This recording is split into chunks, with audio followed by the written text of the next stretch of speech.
EDC, czyli Everyday Carry, powinna być świadomą decyzją przedmiotów, które nosisz ze sobą każdego dnia i które ułatwiają Ci życie codzienne.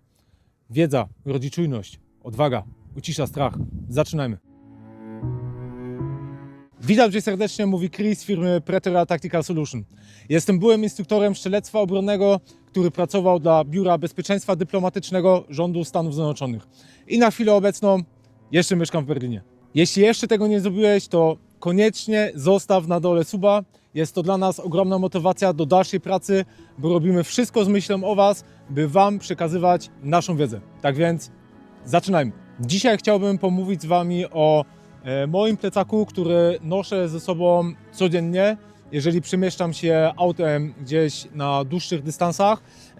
Jest to w sumie realizacja odcinka na Waszą prośbę, ponieważ ostatnio w komentarzach napisaliście, że chcielibyście zobaczyć koniecznie ciąg dalszy mojego EDC.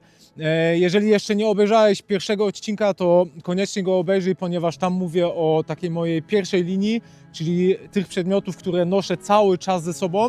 A dzisiaj chciałbym pomówić z Wami o plecaku, który też towarzyszy mi codziennie, ale raczej wożę go ze sobą w aucie i jeżeli idę gdzieś na zakupy bądź też na jakiś spacer, to raczej posługuję się tą typowo pierwszą linią EDC, czyli tą moją nerką, a jeżeli gdzieś przemieszczam dłuższe dystanse, jadę na przykład do pracy czy na jakiś trening, bo tak jak mówiłem, mieszkam w Berlinie, tutaj te dystanse są niestety dosyć spore, to ten plecak właśnie mi cały czas towarzyszy i to dzisiaj właśnie chciałbym z Wami pomówić o tej mojej drugiej linii Everyday Carry. Jeżeli jeszcze nie jesteś oznajmiony z tematyką Everyday Carry, to Everyday Carry to nic innego jak przedmioty codziennego użytku, tak? Każda kobieta i każdy mężczyzna ma swoje przedmioty codziennego użytku.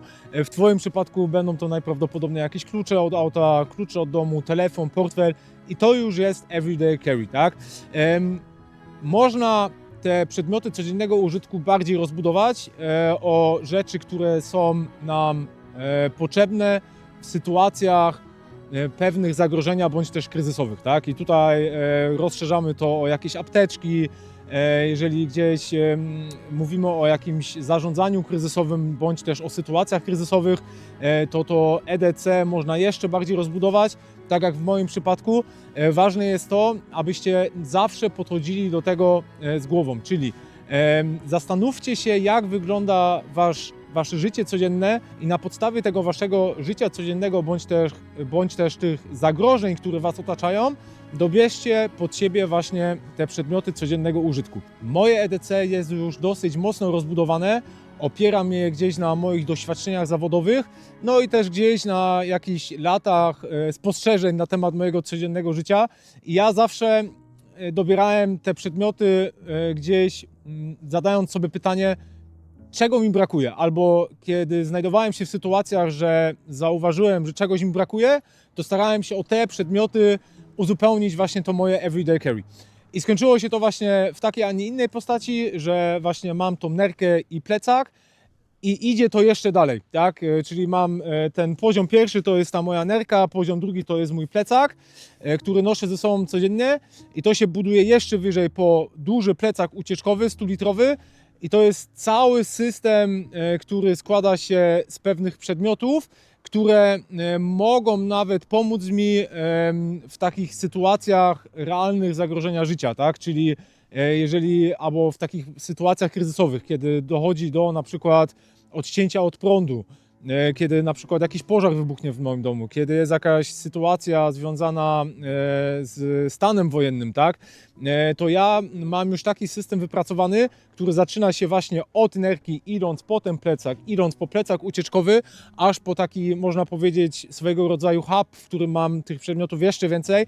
Ja mam ustalony już cały plan ewakuacji siebie, swoich bliskich, i do tego też mam odpowiednio dobrane przedmioty. I u mnie, żeby to wszystko spiąć w jedną całość, to musiałem właśnie to rozłożyć na takie czynniki pierwsze typu właśnie nerka, plecak, większy plecak to, co wożę w aucie, co noszę ze sobą na co dzień, żeby też tego ani nie przepełnić, kiedy jestem w takim życiu codziennym, kiedy normalnie gdzieś tam idę na jakieś zakupy, ale żeby też tego nie było za mało, tak? Pokażę Wam teraz zawartość tej drugiej linii, czyli mojego plecaka takiego codziennego. Pamiętajcie jednak, że ja mieszkam w bardzo dużej aglomeracji miejskiej, w której prawdopodobieństwo wystąpienia jakiegoś zagrożenia na moim zdrowiu lub życiu jest o wiele, wiele większe niż osoby, która mieszka na przykład w małej miejscowości, tak?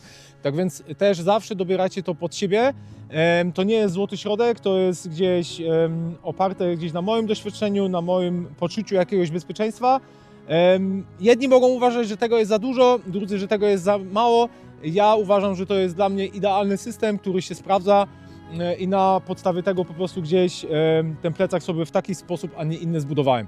Jeżeli teraz chodzi o sam plecak, tutaj macie przed sobą plecak marki 511. Jest to plecak 511 AMP, czyli All Mission Pack, i ten plecak został specjalnie stworzony, aby spełniać wiele zadań.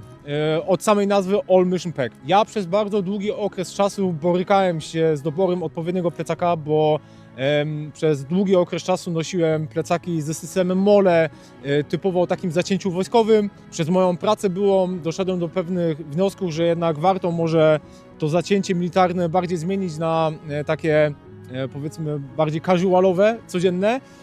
I bardzo długo borykałem się ze znalezieniem odpowiedniego plecaka, bo ważne było dla mnie to, aby jeden plecak spełniał wszystkie funkcje. A mianowicie, jakie to są funkcje? Ja chciałem takiego plecaka, który nie będzie się rzucał w oczy, który nie będzie za bardzo militarny, ale też chciałem mieć taki plecak, który nie będzie za bardzo cywilny. Chciałem mieć taki złoty środek, ponieważ tak jak mówiłem, ja tego plecaka używam dosłownie do wszystkiego. Ja noszę ten plecak ze sobą na strzelnicę. W tym plecaku noszę strzywacze, tarcze, amunicję, czyli typowo na strzelnicę, tak? Ja ten plecak noszę ze sobą na co dzień, jak gdzieś, tak jak mówię, jadę do pracy bądź też na trening, to przewożę w nim jedzenie, ciuchy treningowe. Ja ten plecak ze sobą noszę, jak idę na wędrówki w góry.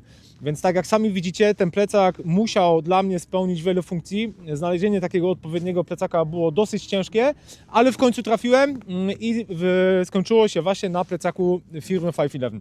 Jest to świetny plecak, właśnie z tego powodu, że ma on wiele zastosowań.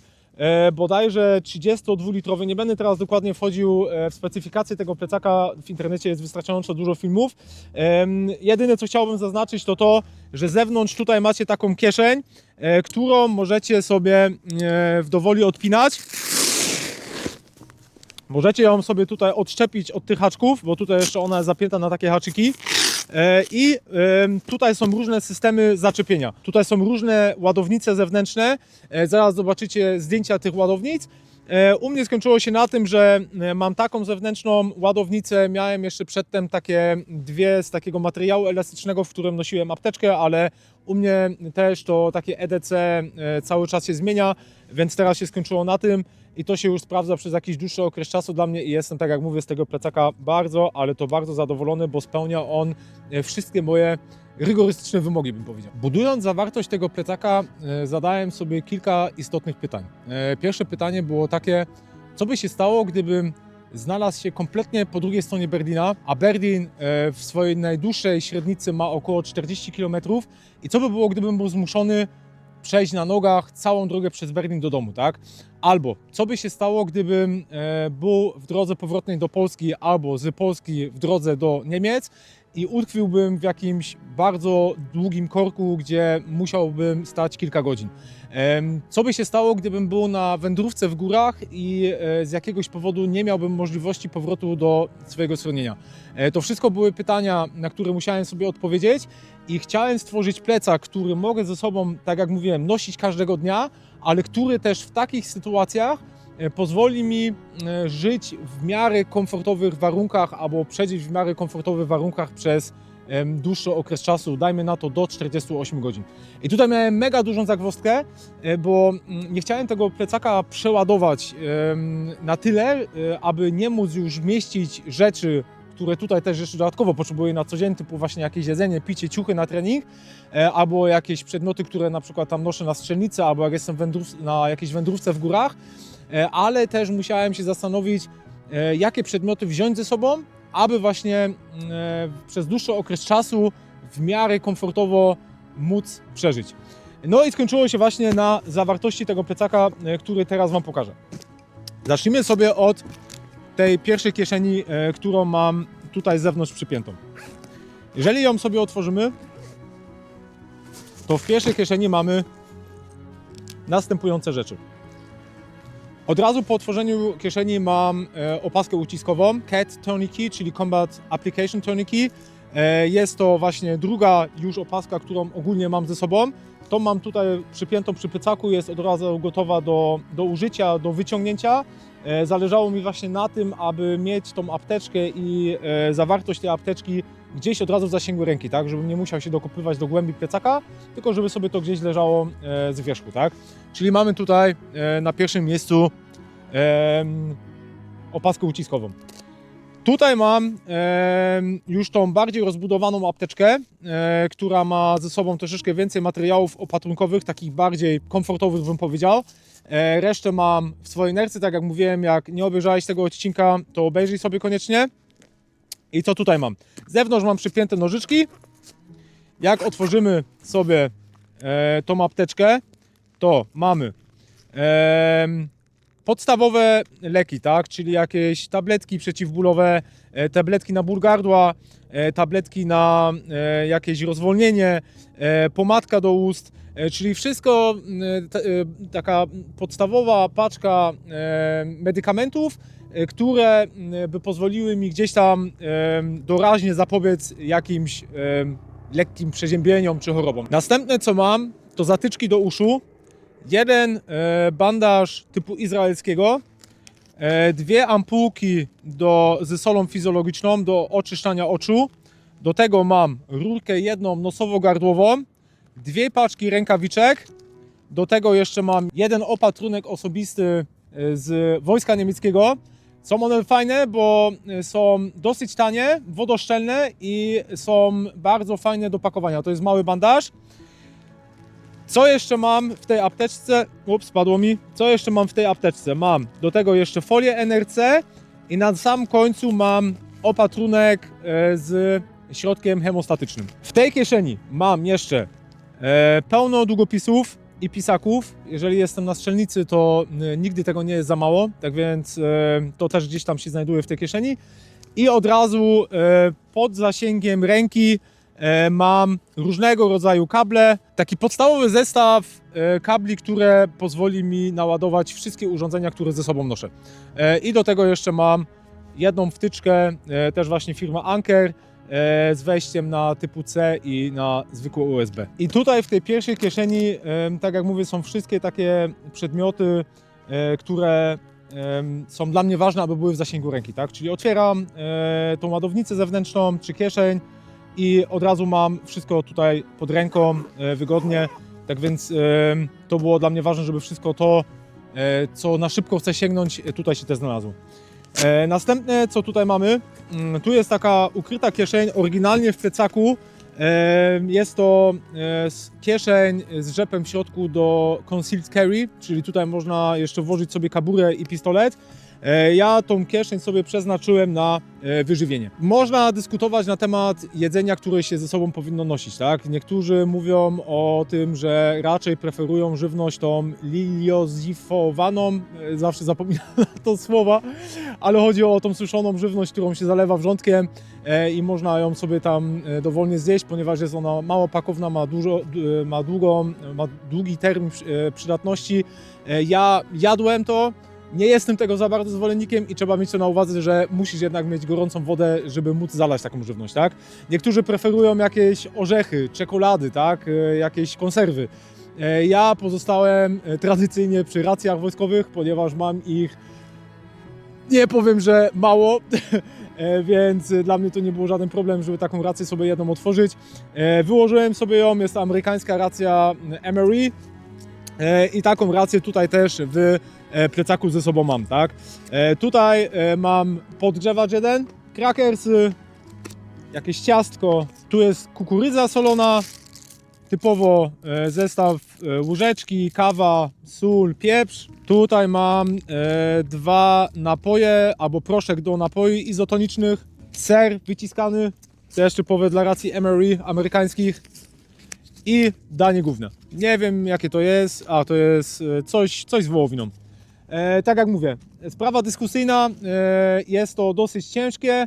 Niektórzy preferują orzeszki, niektórzy czekoladę. Ja pozostaję przy racjach MRE czy też przy polskich racjach żywnościowych, ponieważ trzeba też mieć na uwadze to, że jeżeli znaleźlibyśmy się w tak na tyle niewygodnej sytuacji, że musielibyśmy być skazani na żywność z plecaka, no to tutaj bardzo dużą rolę odgrywa też aspekt psychologiczny, tak? I moim zdaniem zjedzenie czegoś dobrego, pożywnego, na przykład tak jak to ciastko, tak?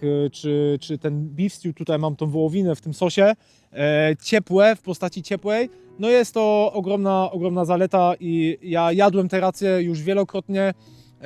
Te amerykańskie wiem, że one dosyć są nasączone chemią, bym powiedział, i też mają taki lekki chemiczny posmak. Mi to podchodzi, jest to podstawowa dawka jakichś tam kalorii, tak więc to cały czas mam ze sobą. Do tego jeszcze mam jedną łyżkę, wiadomo, że w tych racjach też są jeszcze łyżki, ja jedną taką łyżkę jeszcze ze sobą noszę, moją własną, którą też używam regularnie, jeżeli mam jakieś tam swoje jedzenie na co dzień, które sobie noszę do pracy. I to jest zawartość tej kieszeni. Tutaj mamy jedną górną kieszeń. Ta kieszeń jest wyłożona takim filcem, jest ona przeznaczona do noszenia właśnie okularów, które mam na sobie. Tutaj z reguły właśnie mam te okulary, ale czasami się zdarza, że coś sobie tutaj też wrzucę, co chcę mieć pod ręką, tak? Czyli na przykład, nie wiem, olejek do papierosa, albo jakieś inne przedmioty, jakieś klucze czy coś, jak mi to przeszkadza w kieszeniach, bo tak jak mówiłem już w ostatnim odcinku, nienawidzę nosić przedmiotów w kieszeniach, to właśnie to jest to miejsce, gdzie sobie wkładam te rzeczy, tak? I noszę tyle żywności dodatkowo jeszcze w plecaku, ponieważ niejednokrotnie mi się zdarzyło, że prowadziłem zajęcia na strzelnicy, zajęcia się przedłużyły, nie wziąłem jedzenia ze sobą i nagle zrobiłem się mega głodny i mówię, kurde, przydałoby się coś do jedzenia, tak? Albo też zadałem sobie to pytanie, co by było, gdybym znalazł się w górach na jakiejś wędrówce i z jakiegokolwiek powodu nie byłbym w stanie dotrzeć na czas do swojego schroniska, tak? Albo do jakiegoś noclegu. Albo co by było, gdybym na kilka godzin utkwił w jakimś korku. Więc mówię, czy jest to potrzebne, żeby dodatkowo nosić tyle ze sobą? Trzeba rozważyć. Ja uważam, że tak, wolę być zabezpieczony, więc dlatego się skończyło tak, a nie inaczej, tak? Jeżeli przechodzimy do kieszeni głównej, nie ma tutaj za dużo rzeczy, ponieważ ta kieszeń jest przeznaczona do rzeczy, które noszę ze sobą i właśnie jak jadę gdzieś do pracy, albo na trening, albo na jakiś spacer idę, to właśnie sobie tutaj to miejsce specjalnie zostawiam na te przedmioty. Ale co możemy tutaj znaleźć? Jak otworzę sobie tą pierwszą kieszeń, to mam zawsze ze sobą wilgotne chusteczki. To jest podstawa wszystkich podstaw. I ci, którzy byli na długich wędrówkach w górach albo bytowali w jakimś lesie, doskonale zrozumieją, o co chodzi z tymi wilgotnymi chusteczkami. Podstawa wszystkich podstaw. Kupujcie wilgotne chusteczki i noście je ze sobą. Przydadzą Wam się kiedyś, prędzej czy później. Tak więc mam to. Do tego mam jeszcze jedną pomadkę do ust, bo tak jak Wam mówiłem, te usta lubią pierzchnieć. Tak więc to ze sobą też mam. Tutaj mam jedną metalową butelkę do wody. Nie jest ona zbyt dużych rozmiarów, 700 ml.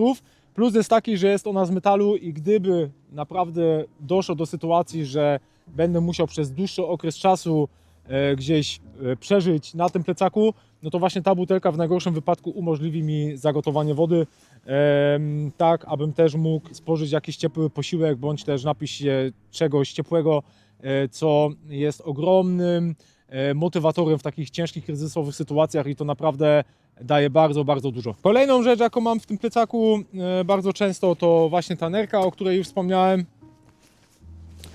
I to jest zawartość mojej głównej kieszeni. Jeżeli przejdziemy sobie teraz do następnej kieszeni, to mamy tutaj wszystkie rzeczy, które są związane z jakimś noclegiem w kryzysowej sytuacji. I tutaj jest bardzo fajna kieszeń, schowana na dole. Czyli te wszystkie przedmioty fajnie mi wypełniają dno plecaka, usztywniają go, ponieważ ten plecak, on jak go normalnie położy, to się wywróci. Dzięki temu spodowi tak właśnie kompletnie nie jest. Co mamy tutaj? Mam parę rękawiczek do pracy, jeżeli musiałbym pobrudzić sobie ręce albo dźwigać jakieś cięższe przedmioty brudne, bądź coś robić przy aucie na dworze, no to właśnie te rękawiczki do tego służą. Do tego mam taki mały koc z nylonu przeciwdeszczowy firmy 511, który może na przykład służyć jako podłoga. Do tego mam jeden koc ratunkowy, czyli to jest taka troszeczkę grubsza folia NRC. Linki z parakordu w różnych długościach. Tu jest poncho firmy Helicon, które też może służyć jako takie survivalowe zadaszenie, można powiedzieć. I jeszcze jedną długą linkę z parakordu, która ma mniej więcej 10 metrów. Jeżeli chodzi właśnie o te przedmioty, które były na spodzie kieszeni, czyli tam, gdzie macie ten koc z nylonu, który jest przeciwdeszczowy, to znowu tutaj zadałem sobie pewne pytania, albo wynikało to raczej z moich takich pewnych sytuacji, bo zdarzyło się, że wracałem z pracy do domu i nagle była ogromna ulewa, a ja nie miałem nic, czym bym się mógł przed tym deszczem ukryć, tak? Więc stwierdziłem, że musi wlecieć do plecaka poncho przeciwdeszczowe. No i potem idąc dalej tym tokiem, zacząłem sobie gdzieś tam rozważać, no a co jeżeli na przykład gdzieś jechałbyś albo byłbyś na dłuższej trasie autem, chcę tylko powiedzieć, że w przeciągu ostatnich 2 lat przejechałem ponad 130 000 kilometrów autem, więc no, te dystanse jednak pokonuję dosyć regularnie. I co by było, gdybyś gdzieś stanął tym autem, tak? Kiedy, nie wiem, no, nie dodzwoniłbyś się do nikogo, byłoby ciemno, noc, tak? Gdzieś w lesie. No to zacząłem, idąc tym tokiem, myśląc dalej, mówię, dobra, no może by się przydało jakieś minimalne schronienie, tak? Które umożliwiłoby mi w miarę jakichś komfortowych warunkach przespać jedną noc gdzieś, tak? Może w jakimś opuszczonym budynku, tak? Albo w lesie. I też na tej podstawie właśnie włożyłem te przedmioty tutaj do plecaka. Tak jak mówię, nie jest to nic luksusowego, są to takie rzeczy najbardziej przydatne, aczkolwiek jak na takie codzienne potrzeby bym powiedział, no to jest to plecak już dosyć mocno rozbudowany i można go też uznać już jako nie plecak takiego codziennego użytku, ale też jako plecak ucieczkowy, tak? Na sam końcu teraz pokażę Wam, co mam tutaj na plecach. Jeżeli otworzymy tą komorę, to mam wszystkie moje dokumenty, które musiałem nosić w pracy, czyli jakieś pozwolenia na broń, kwity na instruktora strzelectwa itd., czyli wszystkie takie moje najważniejsze dokumenty, które potrzebuję tutaj w Niemczech, gdy jeszcze pełniłem funkcję instruktora strzelectwa. Noszę je cały czas ze sobą i do tego jeszcze mam tutaj aktualne linie metra i szybkiej kolei w Berlinie. Gdybym w najgorszym wypadku kiedyś się zgubił w mieście, co raczej się nie stanie, ponieważ znam się bardzo dobrze już na tym mieście, albo gdyby mi się rozładował telefon, no to jeszcze w razie czego mam taki rzut z góry na wszystkie linie, także też mogę się ewentualnie tym posługiwać i nawigować.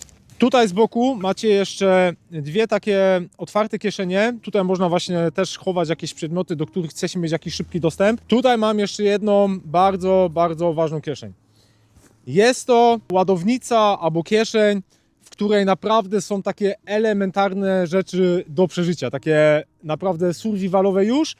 Starałem się, tak jak mówię, spakować to w jak najmniejszą objętość, tutaj naprawdę te najważniejsze rzeczy włożyć, też znowu zadając sobie pewne pytania i wyciągając pewne wnioski, tak? I co tutaj możecie w tej ładownicy znaleźć? Są tutaj naprawdę, tak jak mówiłem, najważniejsze rzeczy, czyli jeszcze jedna zapasowa latarka. Tutaj mam taki nóż ratunkowy marki 511. Jak sami widzicie po kolorze, jest to taki typowy nóż ratunkowy, który jeszcze ma jedną bardzo fajną funkcję, ponieważ mamy tutaj jeszcze, jeżeli uda mi się to odpiąć, mamy tutaj jeszcze krzesiwo, tak? Czyli możemy też ewentualnie tym nożem rozpalić ogień. Dodatkowo mam tutaj po jednej parze zapasowych baterii, na przykład do mojej latarki czołowej, bądź też do jakichś innych urządzeń, wilgotne chusteczki, zapalniczkę owiniętą taką taśmą pancerną, paczkę zapałek. Tutaj mam jedną tabletkę z paliwem do rozpalenia ognia, jedno światło chemiczne, ołówek, notes do pisania, pisak, jeden zwykły kompas i kilka tabletek do uzdatniania wody. Jak sami widzicie, ta kieszeń jest dosyć mała, bardzo małych rozmiarów, ona praktycznie gdzieś ginie w tym plecaku, Nie przeszkadza mi tak jakby w ogóle, bo ona jest w bocznej kieszeni, tak więc ja w ogóle tak jakby nie mam z nią styczności. No ale mówię, w naprawdę takiej najgorszej sytuacji też to jest, albo daje mi to możliwość pewnego przetrwania. Mam nadzieję, że ten materiał był dla Ciebie dowartościowaniem. Jeśli chciałbyś się dowiedzieć więcej na temat Everyday Carry, jak przygotować się do sytuacji kryzysowej, czym jest pojęcie Operational Security, albo na przykład czym jest pojęcie Greyman, zostaw koniecznie na dole komentarz, opowiem o tym, jak ja do tego podszedłem. Dziękuję Ci jeszcze raz za oglądanie i do zobaczenia.